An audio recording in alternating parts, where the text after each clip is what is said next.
podcast de hoje, nós vamos falar sobre a importância da política, do trabalho firme dos parlamentares. Então, a gente recebe hoje a deputada Janaína Pascoal. Obrigada, deputada, por participar do nosso podcast, né, vereador? Com certeza. A Janaína, inclusive, foi minha professora, gosto muito dela. Muito obrivada, recíproco. É uma honra estar aqui hoje. Dois advogados. Obrigada. Dois advogados. Cuidado, hein?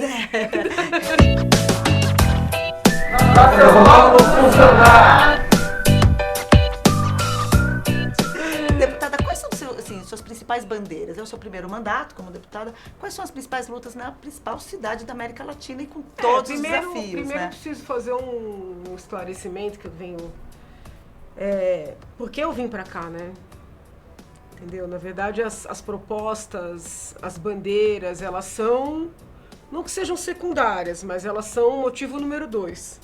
Eu vim pra cá para ter liberdade de fala.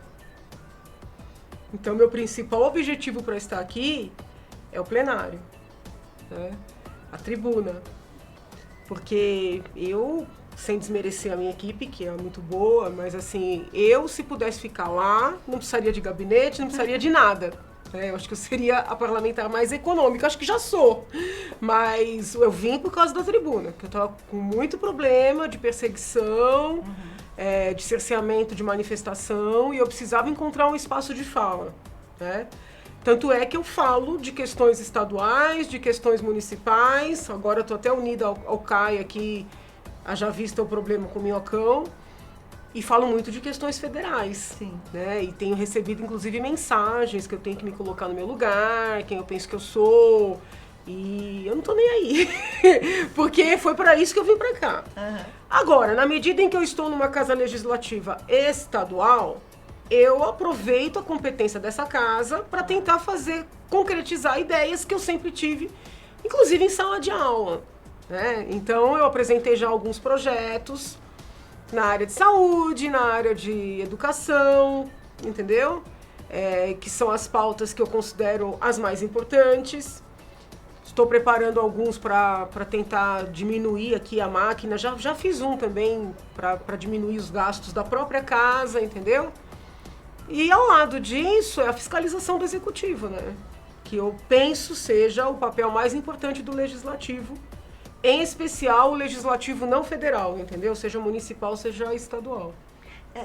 Deputada, você falando, eu fico lembrando também do papel de fiscalização que a gente tem na Câmara, né, vereador? O quanto que é importante esse trabalho dos parlamentares, ambos, não tanto a senhora quanto você, vereador, estão no primeiro mandato e estão vendo uma série de dificuldades de fiscalização das ações que a gente tem hoje. Como que funciona isso para você? Como é que você vê, Caio? Eu concordo. Primeiro, eu entendo bem que a professora... Eu chamo de professora porque eu acho que é o cargo mais nobre que alguém pode atingir, né? Lecionar deve ser uma... Professora eu sou, deputada eu estou, entendeu? Então, assim, eu me sinto professora mesmo, mas chama de Janaína, não tem? Mas até os meus assessores aqui, que foram os meus alunos, eles me chamam de professora também. Normal, Então, eu sou filho de professora, então eu aprendi a respeitar demais essa profissão e... Eu sempre que possível, até ministro do STF eu chamo de professor. E eu concordo muito que o lugar de fala é importante, realmente no ambiente universitário. Nos últimos tempos eu vivi um pouco isso lá também, fiz política acadêmica. Tem um pouco disso, a pessoa é democrática só até você concordando com ela. A hora que você discorda, aí faz escracho, tolhe a palavra, ridiculariza. Então, seja de esquerda ou direita, a gente tem que combater isso. Eu acho que a professora tem toda a razão em buscar esse espaço.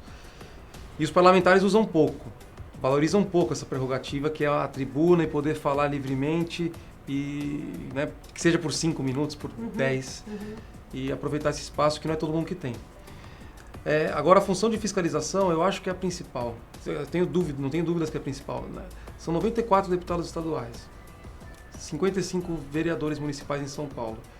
Se cada um se dedicasse a fiscalizar uma área, contratos de OS na saúde, concessão de espaços públicos, a questão da educação, no caso do municipal a gente tem creches conveniadas, enfim, tudo que é dinheiro público, que é feito através de contratos, cuja execução do contrato, os tribunais de contas não têm braço para fazer o acompanhamento, os parlamentares poderiam e deveriam ajudar. Então acho que a gente brigando por isso e mostrando esse caminho, aí até o gasto de gabinete fica em segundo plano, porque se você tiver um gabinete que usa os cargos, e eu uso lá os cargos, eu não entro nessa briga de falar, sou o que menos gasto. equipe técnica, mas o trabalho desse gabinete reverte em economia ou barra um mau gasto muito maior do que a economia que seria de não ter o assessor, a gente valoriza a política. Tem razão. Tem toda a razão. Ou seja, é um movimento novo, porque a gente não via muito isso, né, antigamente, quando você olhava no campo político. Você acredita, deputada, que as pessoas elas estão aprendendo, inclusive, a cobrar mais dos parlamentares, seja no âmbito municipal, estadual, federal, que a gente teve uma mudança da política, inclusive a gente tem parlamentares hoje que refletem isso, que estão mais fiscalizando, estão mais... Menos do que deveria. Eu acho que a gente tem uma imagem de que tem, mas não sei se você sente isso. Então criou-se aí um mantra, né, de que mudou, menos do que deveria. Tem muito a caminhar ainda, então, é isso? E a cobrança da população, ela não é a cobrança que eu considero correta, entendeu? É uma cobrança estranha. A pessoa chega, diz que votou, mas votei em você. E aí ela te exige um emprego, ela te exige uma vaga, ela te exige que você cuide de um problema pessoal dela, que solucione um processo para ela. E eu tenho tido a paciência de esclarecer as pessoas que eu fui eleita, agradeço o voto dessa pessoa que surge, algumas eu até conheço, outras eu nunca ouvi falar, a pessoa aparece aqui, me manda um e-mail, arruma meu telefone, me liga. E que o papel de um parlamentar não é solucionar problemas pessoais, né?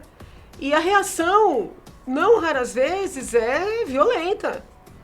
Então, eu joguei meu voto fora. Entendeu? Então, assim, existe uma cobrança, mas eu não acho que ainda seja a cobrança adequada, né? E a palavra cobrança, ela me incomoda um pouco, porque eu acho que a gente tem que entrar no campo da colaboração.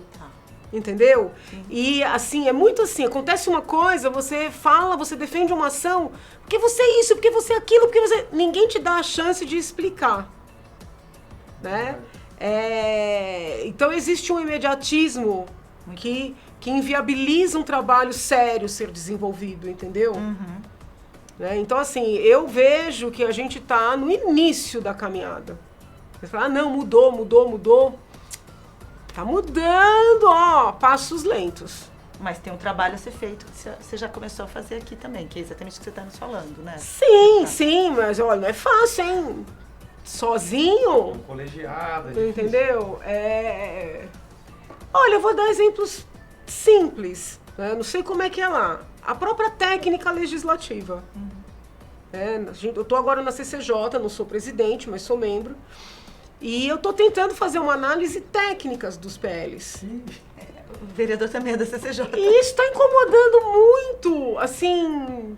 E eu não estou perseguindo ninguém, né? Inclusive, às vezes, eu estou preparando os pareceres aos domingos, eu telefono para o colega e falo, olha, colega, eu estou vendo aqui, queria entender sua ideia, para a gente poder ver uma redação que seja mais conforme com a Constituição. Alguns colegas são super elegantes, não, tudo bem. Mas outros ficam indignados. Como assim vai dar um parecer contrário? Né? Como assim? Eu falei, mas como assim que você tem que ter... Aí aconteceu essa semana, eu dei um parecer contrário, mas técnico, não tem nada a ver com questão ideológica, técnico. Um outro parlamentar, acho que se revoltou, no lugar de sentar, pegar o parecer, tentar ajustar o tal do PL, não, pegou o mesmo PL, que não era nem dele, era de um outro, e apresentou como uma demonstração de protesto, entendeu? Pelo meu parecer contrário ao PL do outro. Então, assim, umas coisas, né, que você não consegue compreender, porque assim, o ideal é a gente aprimorar a técnica legislativa para ter uma produção boa para todos nós. Sabe? Eficaz, né? Para todos nós, entendeu? Então, assim, você começa com esse problema. Não é nem... Veja, não estou falando de ilicitudes. Não estou falando de desvios. Estou falando da própria função da casa. Né? Porque toda a sistemática desenhada, ela é belíssima. Eu fiquei até pensando em fazer uma cartilinha para criança, trazer as crianças para conhecerem a fabriquinha de leis. Né? A maneira como é pensada essa fabriquinha é muito bonita. Você tem o projetinho, aí você tem a CCJ, que é a primeira etapa da fabriquinha. Aí as pessoas vão olhar o que tem de defeito ali, vão tirar, vão apresentar um substitutivo do primeiro, aí vai para a comissão de saúde, sabe, fazer uns desenhos. Eu até pensei em fazer alguma coisa, o passo a passo, né? Um gibizinho, entendeu? Bem então, legal. sob o ponto de vista teórico, o que acontece aqui é belíssimo. Mas existem entraves humanos, eu não estou falando de ilicitude, estou falando de entraves humanos, que você tem muita dificuldade. Nesta semana, eu dei um parecer contrário a um PL que o parlamentar apresentou exatamente igual a uma lei vigente. Isso acontece lá? Acontece. Só que aí ele não reclama.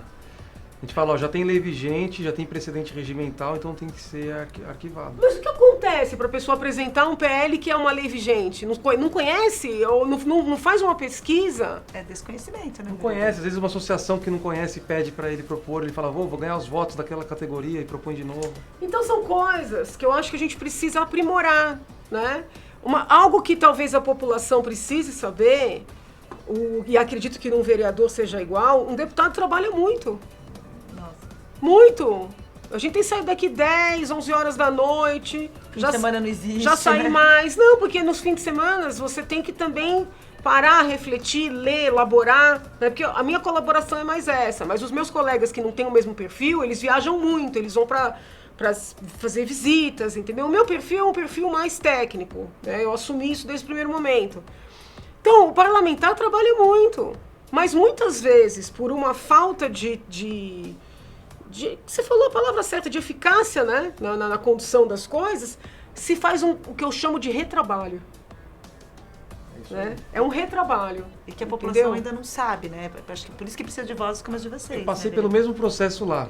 A gente sendo técnico, e aí veio um vereador para mim e falou, pô, você barrou meu projeto. Isso não se faz. Eu falei, olha, eu sou advogado. Quem votou em mim acreditando que eu ia usar isso no meu mandato. Se eu aprovar uma lei que reserva assento em avião, como você estava prevendo, sendo que avião é lei federal, é outra competência, eu vou passar por ignorante. E eu não posso passar por ignorante. Ele, não, mas deixa tramitar, depois o prefeito veta. Eu falei, não, eu não vou fazer. Desculpa, aí porque a gente gira a máquina pra uma coisa que é ilegal e que não vai produzir Sim, efeitos. é trabalho público jogado fora. É isso que as pessoas têm que compreender. Quando você tem, por exemplo, tem aqui na ordem do dia 320 e poucos PLs, eu analisei, a gente fez uma análise de todos. Daria para jogar fora 80%.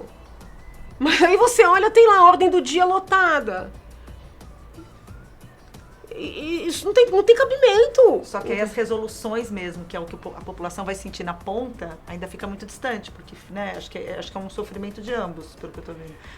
Uma você coisa não que eu consegue acho ir pra legal, rua, né? que dá pra fazer, é você apresentar legalidade com substitutivo, eliminando a ilegalidade. Aí você faz... Claro que aí é um trabalho para você e sua equipe. Não, eu tenho feito isso. Alguns colegas têm inclusive, até reagido super bem. Por isso que eu telefono. Eu falo, eu tô fazendo substitutivo assim, assim, assim. Aí eu acabo até discutindo o PL com o próprio colega. Mas tem hora que não dá, não tem nem como substituir. Entendeu? Hoje existe, né? E aí, quando não tem como substituir, a coisa fica mais complicada. Então, o que eu acho é o seguinte, é tentar mudar a cultura do legislativo brasileiro. De não pensar o seguinte, olha, aquele que está dando um PL contra, ele está fazendo isso porque ele se acha. Não, é a nossa colaboração. Da mesma maneira, você tem um parlamentar médico e você tem que se manifestar sobre uma questão, você não vai bater na porta do colega e pedir a opinião dele? Claro, Pra mim, não importa qual é o partido dele. Entendeu? Se eu tiver uma questão que eu sei que ele é um especialista, eu vou bater na porta dele e vou considerar a manifestação dele. Então, assim, eu vou te dizer, Caio, cada dia que passa eu me convenço mais, os partidos só atrapalham. Concordo total. O partido é uma das barreiras que tem para uma boa política, são os partidos. Meu Deus do céu. É porque não é um pensamento com a população, com a cidade, sim um pensamento de partido, é isso que você está O falando, partido, né? ele é uma esfera de poder onde quem compõe a direção e o poder, que é basicamente destinar recurso e tempo de TV, que isso é ainda importante na dinâmica eleitoral, e também permitir ou não a candidatura, né? São pessoas que não prestam contas para a população. O mandatário presta, ele é cobrado, a Janaína é cobrada, eu sou cobrado. Agora, às vezes o dirigente partidário não. E o partido, aí tem uns corporativismo também, que às vezes é sentimental, ele não é racional, e é um saco. é dificílimo. Ou seja, é a população que perde, porque nesse meio tempo você não consegue fazer ações mais concretas para É que assim também falar a população parece que tá ali. Nós somos, né? todos nós. Eu acho que a palavra nós cai melhor, entendeu? Porque eu fico magoada quando me colocam fora da população. Entendi. Eu sou Paga população, imposto. entendeu? Eu acho super ofensivo. Não tô falando pra você, mas Não, claro. eu tenho sido tratada assim, ao povo. E eu sou o quê? O que eu sou? Entendeu? Sou representante, né? Nós Somos representantes. perdemos, entendeu? Então, enquanto a gente não se conscientizar disso, que nós perdemos, não vai mudar. Eu não tinha noção, Caio, eu confesso, desse mundo à parte que é a estrutura partidária. Eu não imaginei que eu seria cobrada sobre diretórios. Não, porque a senhora não vai vir aqui na nossa cidade decidir quem vai ficar com o diretório. Eu falei, amigo, eu nem sabia que isso existia. Entendeu? Eu fiz a minha campanha para trabalhar aqui, para trazer os meus conhecimentos técnicos para cá, para fazer projetos para melhorar a saúde, a educação. Eu anunciei o que eu ia fazer, já estou, graças a Deus, conseguindo apresentar os PLs que eu prometi, né? Desculpa, eu não tenho nada a ver com diretório. Eu não tenho nada a ver com isso. Meu Deus. Mas eu recebo 422 telefonemas e e-mails e mensagens por dia, fora o povo que quer entrar aqui e exigir. Entendeu? Ela tem que gravar um vídeo em meu apoio, que eu vou ser candidata, não sei o que. Eu falei, não sei quem você é, pessoa. É importante frisar que Entendeu? o PSL saiu de uma situação de praticamente não existir no estado de São Paulo para a maior bancada, portanto... Boom, né? Entendeu? Como é que eu faço um vídeo de apoio a um ser humano que eu nunca vi na minha vida? Difícil. De repente é a melhor pessoa do mundo. Claro. Mas e se não for? Mas qual que é tem uma programação do PSL para eleição municipal, uma meta de crescimento, Caio, eu não tenho a menor ideia. candidaturas a Eu não prefeito? sei, Caio. E eu não quero saber. Mas eu não tenho raiva de quem sabe. Mas tem alguém cuidando disso aqui Eu não sei, Caio.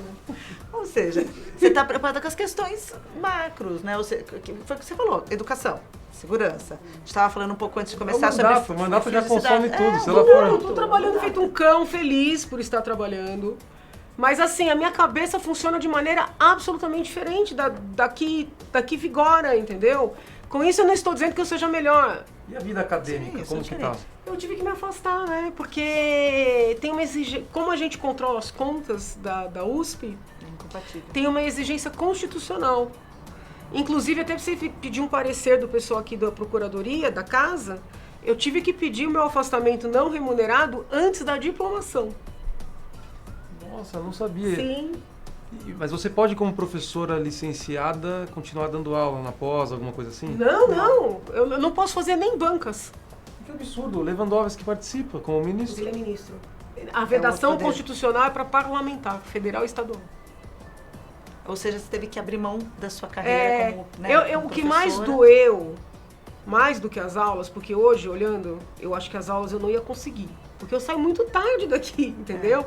Mas o que mais doeu foi a orientação de pesquisas. Que loucura, não pode. Não pode. Mas não faz sentido, professora. Também Não. acho, mas tá escrito. Mas não Eu tenho pode. que cumprir. Olha, pra você ter uma ideia, eu tinha acho que uns 10 orientandos em andamento.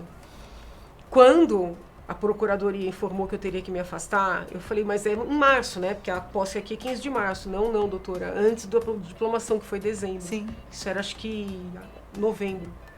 Eu reuni meus orientandos, porque alguns já estavam bem avançados. Claro. A gente fez uma força-tarefa. A gente virou noites para eles terminarem as dissertações, apresentarem. Marcamos as bancas, assim, 3 por dia, para poder finalizar. Alguns, infelizmente, estavam no início. Não teve como, entendeu? E eu tive que transferir para outros colegas, com dor no coração. Que loucura, mas isso é entendimento estadual ou federal constitucional, essa vedação? Tem nos dois. E aí disse o seguinte, que antes eles interpretavam que era a partir da posse. Mas aí houve uma mudança de posicionamento, alguns autores passaram a dizer que era a partir da diplomação, o texto constitucional leva a crer que é da diplomação mesmo. E ao fim e ao cabo... E na dúvida eu tomei a medida mais segura, entendeu? Para os deputados federais, então, que assistirem, que mudem isso, que eu acho um absurdo. A orientação e pós-graduação não faz sentido. A parte acadêmica de pesquisa... O fato de você estar aqui controlando contas não interfere. Mas é uma interpretação da lei, né? Da Constituição Tem mesmo. que fazer uma PEC aí, pô, não dá. Mas enfim, uma pena. Uma coisa foi intrigante. Um ministro do Supremo pode e um deputado não. mas eu também fiquei chocada, entendeu? Quando você descobriu que não podia mais orientar. Orientar nas pesquisas doeu muito. A gente, aproveitando e falando sobre educação, o que você acha que pode melhorar? O que a gente pode fazer no trabalho parlamentar, em âmbito municipal, estadual, para a educação aqui em São Paulo, por exemplo? O que você... Olha, eu apresentei um PL primeiro para garantir às crianças que terminam o ensino infantil o direito a ingressarem no fundamental, ainda que façam 6 anos depois do dia 31 de março. Né? Não sei nem se tem, porque isso era bom fazer no municipal também. Verdade, precisamos pesquisar. Esse tema é uma reclamação constante. Se você quiser, eu mando para você. Eu fiz um único artigo dando essa garantia com a justificativa. Teve um debate grande no Supremo a esse respeito. Eles falaram que não era uma questão de constitucionalidade ou inconstitucionalidade, mas de normativa, de organização, né? E, para mim, a legislação toda educacional ela é clara. Quando fala no 31 de março, é para garantir vaga para essa criança, não para excluir as outras. Né? E a gente entrou numa dinâmica que, inclusive, as escolas particulares entraram nessa... Porque também é lucrativo, né? Porque a família tem que pagar 2 anos. Então, numa sistemática que ninguém reprova, o que também é criticável, a criancinha reprova. Então, assim, eu apresentei esse primeiro PL. Eu fui para o interior essa semana conversar com famílias que são adeptas do homeschooling, que estão sem nenhuma regulamentação, e é um tema dificílimo.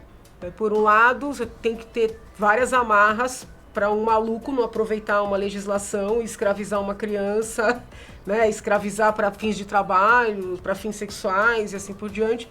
Por outro, se o Brasil é um país plural, você precisa construir modelos, né, que atendam às diversas formas de culturas, diversas formas de educar.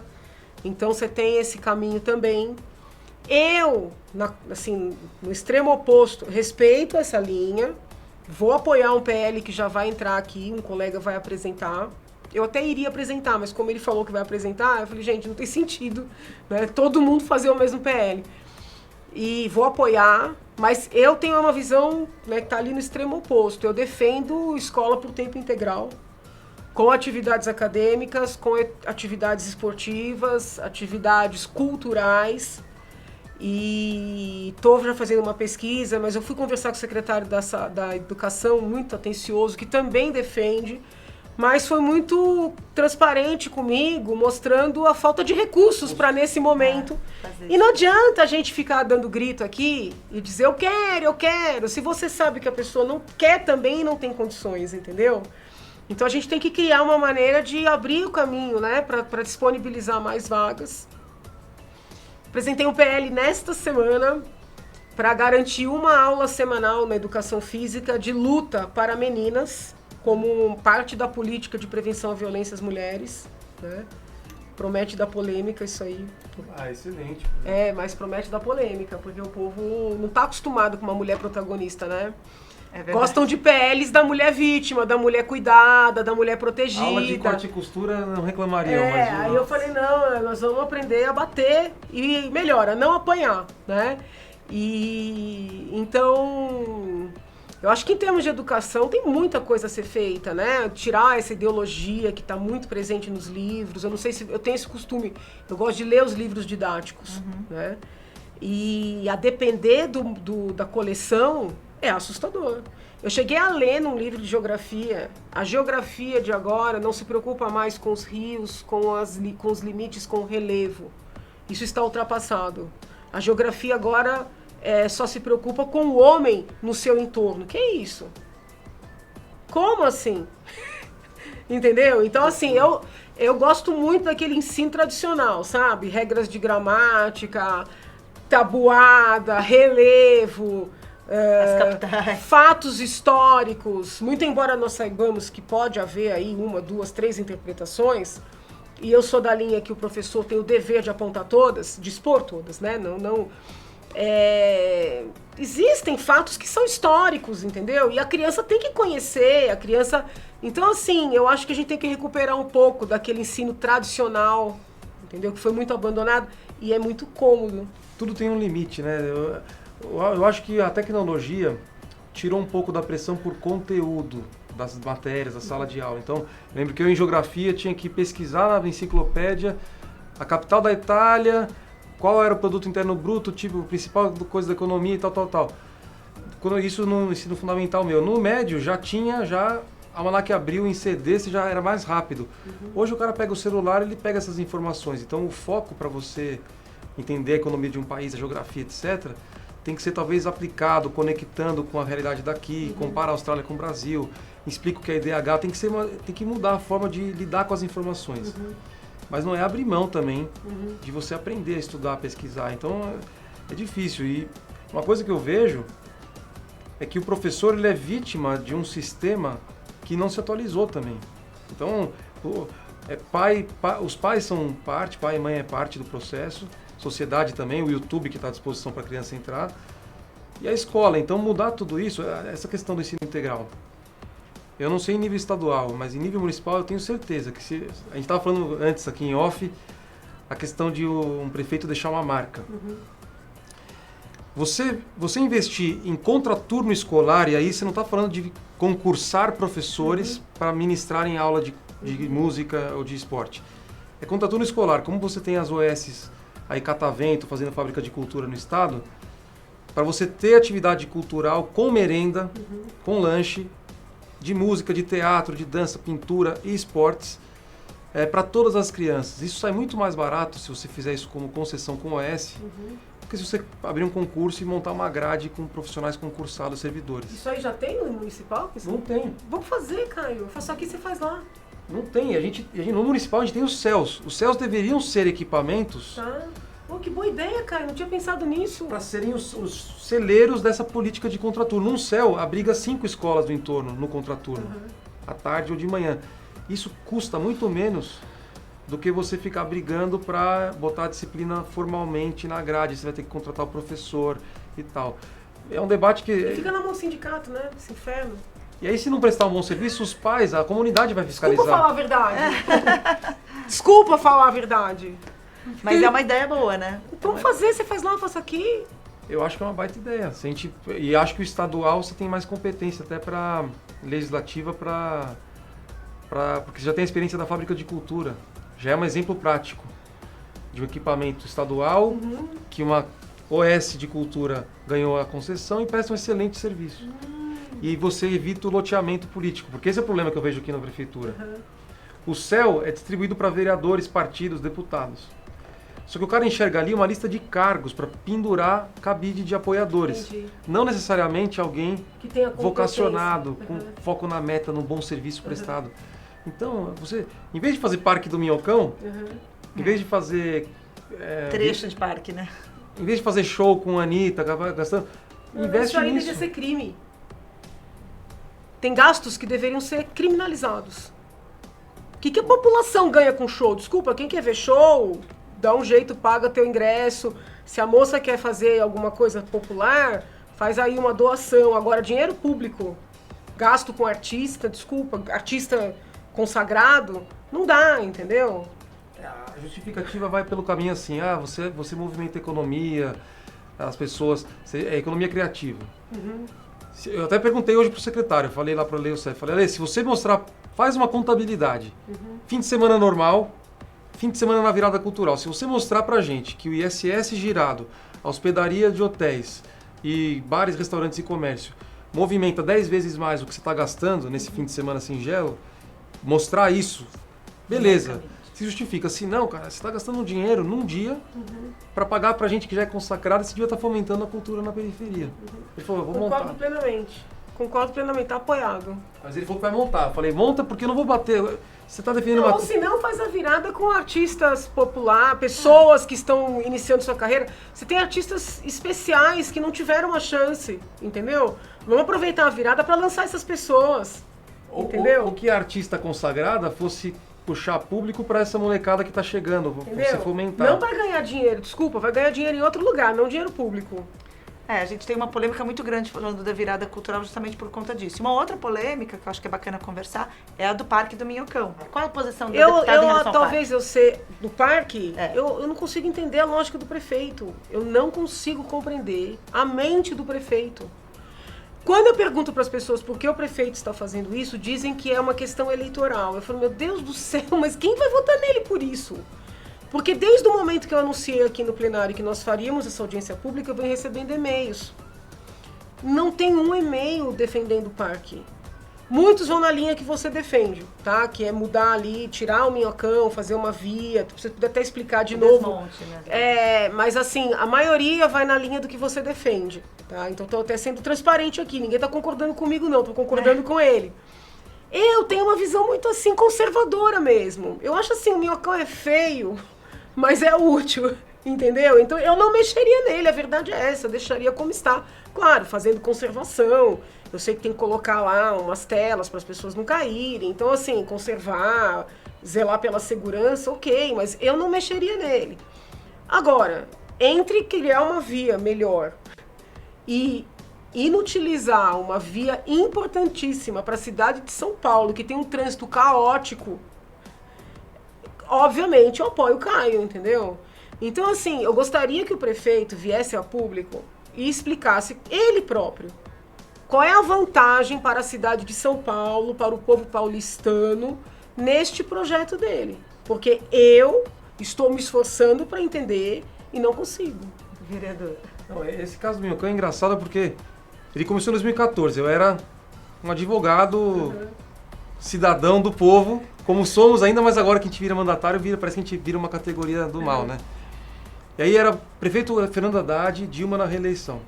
Naquele contexto foi feito um plano diretor na cidade de São Paulo que previa a priorização do pedestre em relação ao carro, descentralização dos empregos para que não fique tudo no centro e na zona sul, para evitar essa coisa da zona leste, 3 milhões virem para Berrini e depois volta. Enfim, uma cidade mais integrada. Beleza, tudo lindo no papel. Naquele momento foi feito Paulista fechada para carros aos domingos. E aí aquela festa paulista linda, todo mundo lá. Hoje já tem reclamação porque todo domingo fechar e sem controle da questão de áudio amplificado virou um problema para quem mora lá. Domingo é o dia do descanso, mas para quem mora na Paulista não é mais.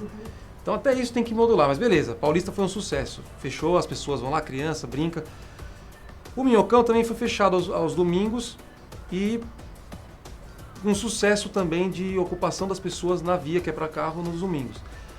Só que aí o Ministério Público, aí começou, Alex Atala com galinhada, lotou 15 mil pessoas, aí chegando o carnaval, o movimento do desmonte do Minhocão falou, não dá, não é seguro. O Ministério Público fez um TAC, falando, tudo bem, vocês querem fazer daqui um grande centro de aglomeração, tem que ter controle de entrada e saída, saída de emergência, grade de contenção e banheiro. Tem isso? Não tem. Então não pode mais ter grandes eventos aqui. A partir daí, o parque que seria simplesmente tira os carros, a pessoa empoderada ocupa e virou um parque, não é mais. Vai ter que investir dinheiro e transformar uma estrutura obsoleta num parque. O plano diretor previu que até 2030, né, o prazo de vigência do plano diretor, acho que é 15 anos, então acho que 2015 até 2030. É isso, até 2030 o elevado vai ser desativado para veículos. E tem 3 alternativas, parcialmente parque, totalmente parque ou desmonte. Diante disso, eu falei, das 3 é o desmonte, porque ele é o único que permite você ter um impacto durante a obra, mas depois você readequa ao trânsito. Porque se você pensar friamente, são 2 vias, 2 faixas para cada lado em cima, e ao desmontar e tirar o canteiro central, você repõe uma faixa para cada lado embaixo. Então, metade você absorve.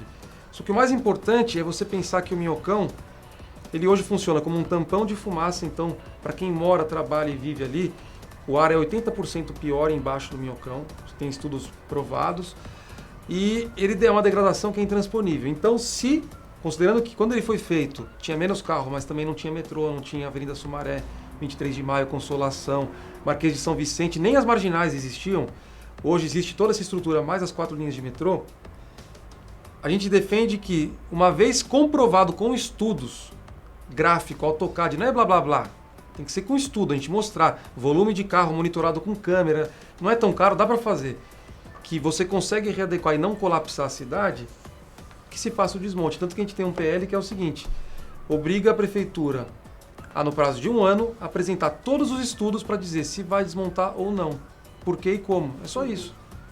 Porque mas aí com essas pressas em fazer o parque, a gente acredita que o caminho mais rápido é uma ação direta de inconstitucionalidade contra a lei, porque a gente volta para o nosso começo do papo aqui. A lei que cria o Parque do Minhocão é uma lei de autoria de vereador. E pela lei orgânica e Constituição Estadual, uma ação típica do Executivo, como criar um parque, um hospital, uma escola, não pode ser por lei de vereador do Parlamento. É como aqui, também não pode, tem que vir do governador. Mesma coisa. Premissa. Só que essa lei fizeram de um jeito, eu votei contra, mas passaram lá e o prefeito sancionou. Só que o Supremo já definiu que vício formal de origem de iniciativa não se sana com a sanção. Então é um vício formal. Eu espero que a gente consiga. Eu pedi ao Ministério Público, mas em última instância a gente vai pela via partidária, porque anulando a lei do parque, o prefeito acaba com a desculpa. Hoje ele está assim. Olha, a Câmara já decidiu que quer que seja o parque e o prefeito anterior já sancionou, então eu não tenho o que fazer, eu tenho que cumprir a lei, ele está nessa posição. Então, se a gente anular a lei, acaba essa desculpa e ele vai ter que, de fato, encarar o ônus que é defender esse parque. A doutora Lilian, que é advogada da liderança, está estudando essa questão e ela tem trilhado mais pelo caminho da ação popular.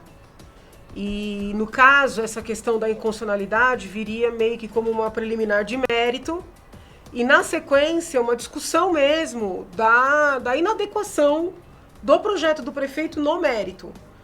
Como é que você vê esse caminho da ação popular? Você acha que é ruim, que seria melhor focar só na inconstitucionalidade? Não, eu acho que ele é bem interessante também.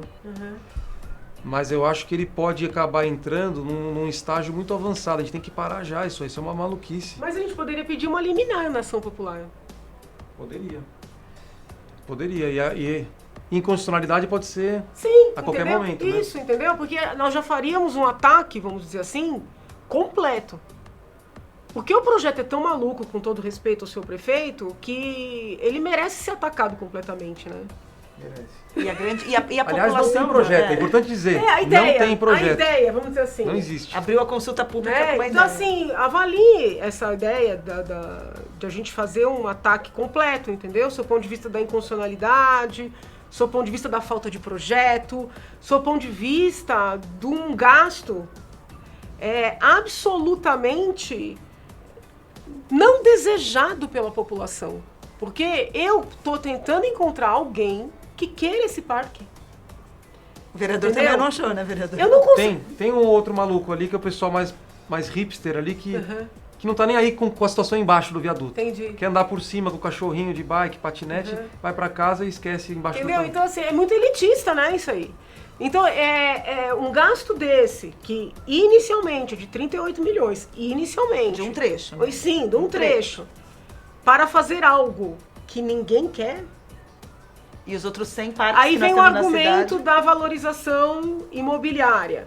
Mas será que é correto investir dinheiro público, perder uma via importante de trânsito para valorizar uma área para meia dúzia? Não é correto. Entendeu? Então, só ponto de vista do interesse público é muito questionável. Daí a ideia, né, de prevalecer aqui de uma ação popular. Uma ação popular com pedido de liminar. Veja, se o Ministério Público fizesse, seria o melhor dos mundos. Porque o Ministério Público tem uma representatividade inquestionável. E os colegas vereadores lá, A maioria. em termos de proporção, quem defende o parque? Só tem um colega que defende o parque. É o José Polici Neto, ele que é o grande entusiasta, É o mas autor. nem ele tem defendido. Tá. A votação em segunda, inclusive eu vou recuperar isso, ela foi feita uma manobra. Porque sabe aquela coisa de votação simbólica? Tinha 44 presentes. Os vereadores que concordam permanecem como estão, está aprovado. Voto contrário do Caio Miranda e mais 15 lá que falaram contrário. Aí viu, putz, aí não deu o número mínimo. Aí pediram pro Suplicy e pro outro lá reverem o voto, e eles mudaram para abstenção e aí passou. Então foi desse jeito, assim, mas na hora do vamos ver, todo mundo pensa no seu eleitorado e todo mundo, a grande maioria é contra. Então, É uma unanimidade, é uma das poucas Não, unanimidades porque eu que a tenho gente conversado tem. com as pessoas do PSDB, né? Porque como o prefeito é PSDB, eu falei, bom, então deve ser uma coisa do PSDB. E obviamente em off, todo mundo fala mal desse parque.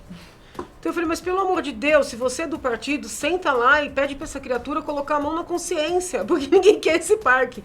Mas ninguém tem coragem de falar, e eu não consigo compreender isso. E esse desgosto, né, tá todo mundo sendo atropelado. Eu tô desesperado. O que explica isso? O que explica isso? Olha, eu acredito que mais do que o prefeito, tem alguns secretários que estão engajados nisso. O secretário de governo, o tal de Mauro Ricardo lá, que é forte, ele é um grande entusiasta. E o Fernando Chucri, que é da... Ele vem na audiência pública. Ele vem. Vai ser um vai ser ótimo. dos palestrantes. Ele que está encabeçando. Vai ser ótimo. Se apresentar o projeto, eu já vou falar. É um grande avanço. Está há 3 meses anunciando e não tem um projeto. Eu estive com o Bruno, eu sempre falo, prefeito, eu quero te ajudar. Você é um cara inteligente, preparado, jovem. E o que ele fala? Não dá esse parque. Ele, pô, Caio, mas vocês aprovaram a lei, o Dória sancionou, a lei está vigente, eu estou sendo cobrado, não sei o que foi, mas como cobrado? Por quem? Por que ele está sendo cobrado? Eu falo, prefeito, você vai apanhar, isso aí só vai te derrubar. Ele, não, vai ficar bom, vai recuperar o centro. Eu falei, não vai recuperar o centro, não vai sair a obra, prefeito. Eu falo isso para ele. Eu falo, esse ponto é intransponível. Em qualquer cenário eu vou estar contra isso aí, e não sou o único. E ele fala, Caio, mas a lei está vigente. Então, quando ele fala isso, eu penso, anulando a lei, você quebra o argumento principal. Ele vai ter que chegar para a cidade de São Paulo e falar, paulistanos, com mais de 100 parques que há, com mais de... Abandonados muitos. Abandonados. Com mais de 180 pontes e viadutos, todos precisando de manutenção. Eu vou querer fazer um viaduto que é velho e podre virar um parque. E ele vai ser bom e vai destoar, sendo que eu estou concedendo os outros parques, Ibirapuera, Não dá para entender, não tem lógica. Não tem lógica, essa é uma certeza. Entendeu? Não A gente tem lógica. Essa questão do Minhocão dá muita discussão, né? Muita polêmica, Vou convidar né? para o nosso encontro aqui, Isso. dia 27 de maio, às 14 horas, aqui na Assembleia Legislativa de São Paulo. Vereador Caio Miranda, um dos palestrantes, virá o secretário de governo também, um representante da CET, um representante da Associação dos Moradores. E você que está assistindo, venha também, né? As pessoas terão direito à fala. Na minha última audiência pública, o povo da Lesp ficou muito chateado porque eram 9 da noite e a gente ainda estava aqui. Então a ideia é efetivamente que a população participe. E olha, de verdade, se alguém quiser o parque, venha, porque eu estou curiosa. Estou curiosa para saber quem quer esse parque. Professora, se quiser, poderia convidar o José Polici Neto. Ele defendia o parque, não sei se ele defende ainda. Você manda esse convite em meu nome? nome? Manda o convite para ele. Pronto, está feito aqui publicamente. Então tá bom, vai ser uma conversa boa, vai ser uma briga boa. Do vereador Polici? Ele é do PSD. PSD. E é o autor do projeto. Ele é um entusiasta do parque e tal, enfim. E fala o seguinte, quem trabalha no horário, entra online, participe, escreve, a gente vai transmitir, provavelmente vai ter... Sim, pela TV Alesp, vai ser ao vivo. TV Alesp. E depois a gente encaminha. E a gente põe nas redes sociais, tanto da deputada quanto do vereador, depois para quem quiser saber como é que foi, né? Sim, lógico. Acho que é uma maneira de todo mundo que não pode participar fisicamente, pelo horário, poder acompanhar e saber o que é para a cidade de São Paulo. Eu queria até sugerir, mas depois eu falo em off com a professora aqui, a gente podia fazer depois consultar as pessoas para indicarem parques que estão em más condições na cidade de São Paulo, parques municipais. Para esse dinheiro ser bem aproveitado. Para a gente mostrar uma lista para ajudar o secretário e o prefeito e falar, vocês querem fazer um parque novo, mas olha essa lista aqui com essas fotos. A gente podia... Fazer uma consulta mesmo, né? Que acho que com o poder da rede da professora, a gente vai atingir mais rápido a meta de cobrir. Faz assim, como eu sou mais velha, você cria o link, cria a consulta, me passe e eu coloco nas minhas redes. Maravilha. Combinado? Combinado. Pronto. Deputada, muito obrigada. Eu que agradeço. Muito obrigada. Obrigada a todo mundo. Até a próxima. Tchau. Valeu.